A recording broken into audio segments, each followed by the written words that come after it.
Ako po ay naniniwala at nananampalataya sa tulong po at awa ng Diyos kaya ako natuto ng katuwiran ay sa pagkasangkapan kay kapatid na Eli at kay kapatid na Daniel. Kasi sa isang tao po, hindi naman basta matututo ng mga salita kahit nandyan ang Biblia kung walang mangangaral na kakasangkapanin. At sa ating panahon, kayo nga po kapatid na Eli at kapatid na Daniel ang kinasangkapan para kami ay matuto ng iyong mga salita.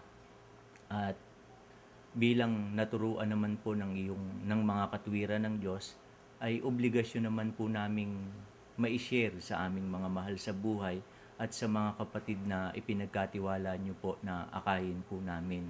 Kagaya po ng sinasabi sa Santiago na ang sa nakaaalam nga ng paggawa ng mabuti at hindi ginagawa, ito'y kasalanan sa Kanya. Kaya sa tulong po at awa ng Diyos, nagiging maliit na kasangkapan po kami sa pagsasalita sa mga kapatid ayon po doon sa naituro naman ninyong mga katuwiran. Kagaya po ng ginagawa ninyo na kahit pagod na po kayo, lahat ng paraan ay inyong ginagawa para makapangaral sa ating mga kababayan, ay ganun din naman po yung ginagawa naming mga nagmamanggagawa. Pinagpipilitan po naming makapag-share din naman po sa ating mga kapwa-tao ng mga katwirang itinuro nyo po at ipinaunawa sa amin. At alam po namin hindi naman kami matututo kung hindi po kami gagabayan ng Diyos. Kasi sinasabi po ng Biblia, yung taong may takot sa Diyos ang kanyang tuturuan.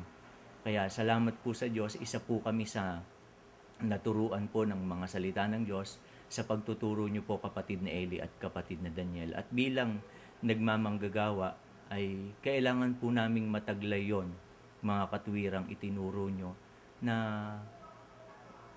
makagawa kami ng aming mga tungkulin,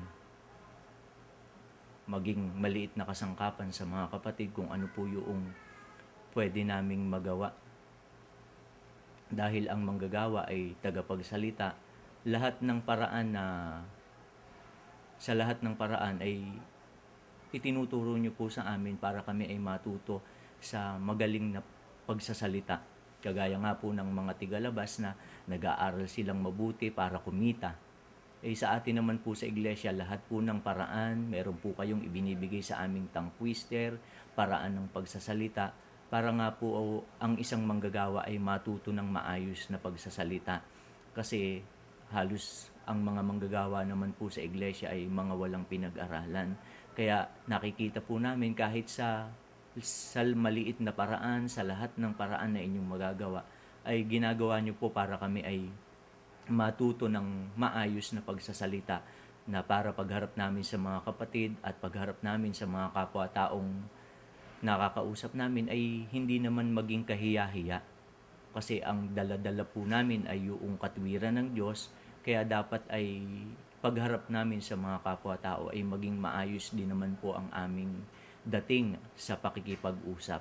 At natutunan po namin sa aming pagmamanggagawa na kailangang sumunod sa mga kautusan ng Diyos, kagaya po ng sinabi ni San Pablo kay Timoteo na kanyang magiging kahalilin na lahat ng mga tagubilin ay sinabi, mag-aral ng kabanalan, sumunod sa aral, huwag maging Panginoon sa inaaki kundi alipin kagaya po ng inyong ginagawa.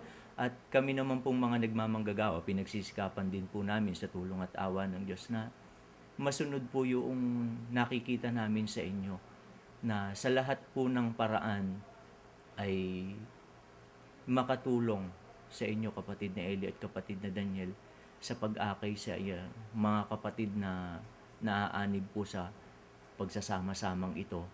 Kasi kagaya po nung mga taong humiwalay sa atin na hindi sumusunod at hindi nagpapasakop sa katwiran ng Diyos kundi lumalaban pa, may mga sariling aral, kaya sila ay nahiwalay. At sa amin po bilang nagmamanggagawa, sa akin po personally, ayaw ko pong mangyari sa akin yung bagay na yon. Kaya pinagsisikapan ko po na kung ano po yung nakikita naming diwa na ikabubuti namin kung aming susundin, kagaya po ng ginagawa ninyo ng kapatid na Eli at kapatid na Daniel, yun din naman po yung pinagsisikapan kong magawa. Bagaman maraming pagkukulang kasi wala naman po kaming magagawa.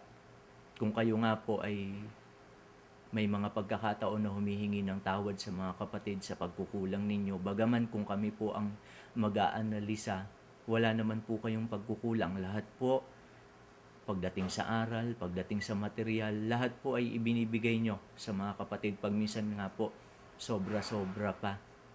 Pero may mga pagkakataon po na humihingi kayo ng tawad sa mga kapatid. Ay lalo naman po kami na maraming pagkukulang ang dapat na mas maging mababa para makaakay po sa mga kapatid.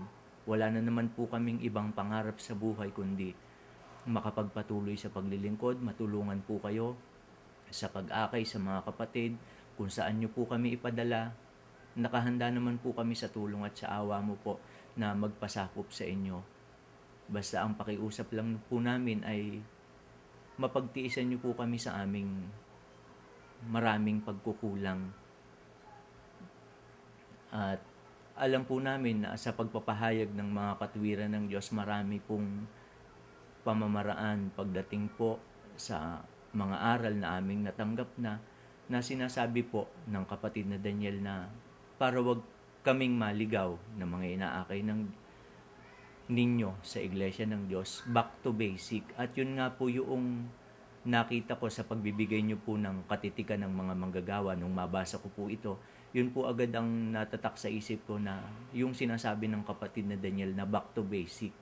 Kasi dito po sa katitikan ng manggagawa na ibinigay nyo po sa amin na pinapakabisado nyo po, andito po lahat. Proseso sa pagkakatipon, papaano ang paraan ng pagtiteksto, bagaman nagagawa na po ito ng isang manggagawa. Pero ipinaalala nyo po uli sa amin para masunod po namin yung talagang pattern ng pagkakatipon na itinuturo nyo po. Kung kayo nga po na aming mga mangangaral ay ginagawa ito, mas lalo naman po kaming dapat naming magawa. Kasi kami po ay nagsasalita lamang ayon po doon sa itinuro nyo po sa amin. At ang isa pa pong nakikita ko, kapatid na Eli, napakabuting pagkakataon at salamat po sa Diyos at naintindihan po namin na ito po talaga yung aming kalagayan. Hindi kami pwedeng magmataas kasi sa aming sarili alam po naman naming wala kaming alam. Natuto lamang po kami sa inyo nga pong pagtuturo. Kaya ang palagi pong nasa isip namin, sumunod kung ano man po yung ipinapatupad ninyo at nananampalataya po ako ng lubos na kahit hindi ko po naiintindihan pa lahat kasi hindi naman nyo po masasabi sa isang pagkakataon. Pero naniniwala po ako at nananampalatayang yun po ay ikabubuti ng bawat isa at ng buong kapatiran. Kaya wala po akong tutol.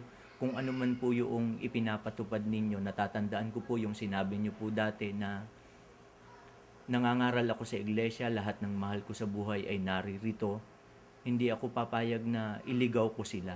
At yun din po yung aking nakikita na kayo po ang mangangaral na tapat na makapagtuturo ng ikabubuti po namin na ikaliligtas naman ng lahat ng susunod sa pagsasama-samang ito. Salamat po sa Diyos, kapatid na Eli at kapatid na Daniel, at ingatan nawa po kayong palagi ng Panginoon.